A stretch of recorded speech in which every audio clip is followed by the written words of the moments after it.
CRD নিউজের এবারের আয়োজন ইলেকশন এক্সপ্রেস। প্রতিবারই আপনাদের জানানোর চেষ্টা করি এক একটি নির্বাচনী আসন নিয়ে।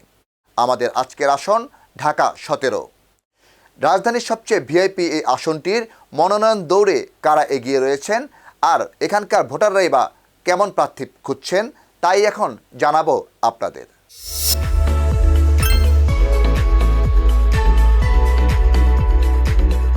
আসন্ন জাতীয় সংসদ নির্বাচন যতই ঘনিয়ে আসছে, ভোটারদের মাঝে উৎসাহ উদ্দীপনা ততটাই বাড়ছে। ঢাকার প্রতিটি আসন নিয়ে চুলছেড়া বিশ্লেষণ করছে প্রতিটি রাজনৈতিক দল।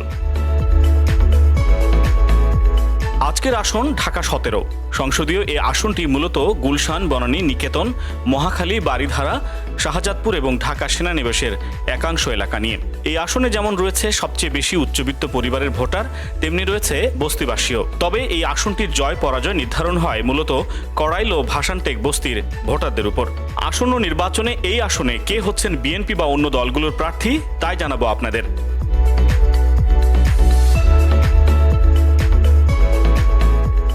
ফ্যাসিস্ট আওয়ামী লীগের রাতের ভোটে এই আসনে গত 16 বছর এমপি হিসেবে ছিলেন জাতীয় পার্টির হোসেন মোহাম্মদ এরশাদ, বিএনএফ-এর আবুল কালাম আজাদ, আওয়ামী লীগের হয়ে চিত্রনায়ক ফারুক ও মোহাম্মদ আলী আরাফাত, যাদের প্রত্যেকেই ছিলেন ভোটার বিচ্ছিন্ন এমপি। তবে আসন্ন নির্বাচনে এই আসনে জিয়া পরিবারের কেউ প্রার্থী না হলে আসনটিতে তৃণমূলের চাহিদার প্রেক্ষিতে বিএনপি নেতা বিশিষ্ট শিল্পপতি কামাল জামান মোল্লার মনোনয়ন অনেকটাই নিশ্চিত। কেননা গত 16 বছর এই আসনে কামাল জামান মোল্লা ছাড়া কেউ ছিল না স্থানীয় জনগণের পাশে। ফ্যাসিস্ট আওয়ামী শাসনামলে একাধিকবার নির্যাতন, জেল, জুলুমের শিকার হয়েছেন কামাল জামান মোল্লা।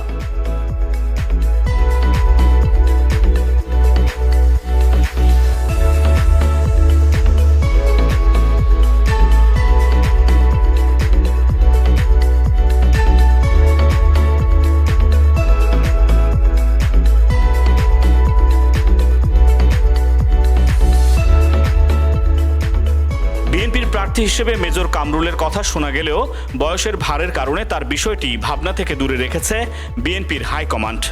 নানা সূত্রে জানা যায় তারেক রহমান এই আসনের প্রার্থী হলে কামাল জামান মোল্লাকে দেওয়া হবে মাদারীপুর 1 আসন। এদিকে এনডিএম-এর চেয়ারম্যান ববি হাজ্জাজ ও জাতীয় পার্টির আন্দালিব রহমান পার্থ ঢাকা 17 আসনে নির্বাচন করবে এমন গুঞ্জন শোনা গেলেও ভোটার বিচ্ছিন্ন হওয়ায় তারা নিজ নিজ এলাকায় অর্থাৎ পার্থ ভোলা ও ববি হাজ্জাজ ফরিদপুরের কোনো এক আসন থেকে নির্বাচন করবে বলে একাধিক সূত্র নিশ্চিত করেছে। তবে জামায়াতে ইসলাম বাংলাদেশ জোটবদ্ধ নির্বাচন না করলে এই আসনে জামায়াতের প্রার্থী হবেন ডাক্তার শম ও খালিকুজ্জামান। তবে বিএনপির প্রার্থীর সাথে এই আসনে কারো কোনো প্রতিদ্বন্দ্বিতা হবে না বলে জানান স্থানীয় ভোটাররা।